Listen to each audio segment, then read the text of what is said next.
All right, check it out. Check out that knee.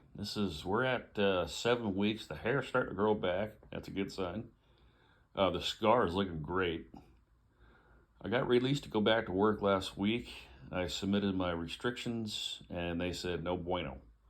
No bueno on the limited time I could stand. So I'm back off. I'm still off for 6 weeks. I'm going to try to go back in a month. I've been really working hard with physical therapy and doing a lot more stuff here at the house. And I'm walking now with the wife unit and the dogs. We go out every day and do a good full block, and our block is huge. So, and that helps. But I get the first day I did it, I could feel it really big time. I was like, holy moly. But I walked yesterday, and that was okay. Wasn't bad. And then we had physical therapy. We worked on going up and down stairs.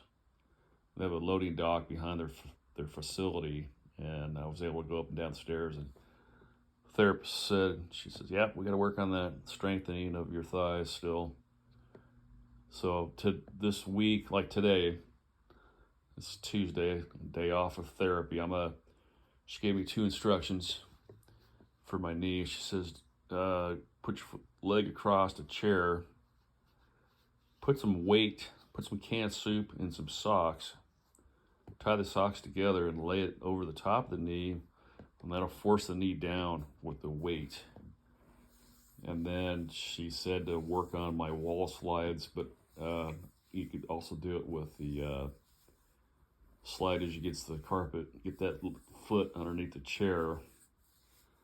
So I got those 2 things to do. I'm gonna go walk again around maybe in another hour or so.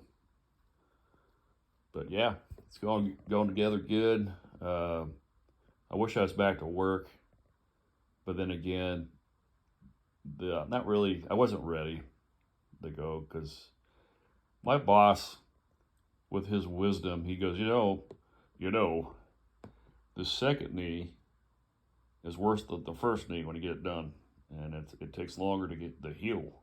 I'm like, yeah, right. I'll see you back in 6 weeks. It didn't happen, so he was right. All right. Auto out.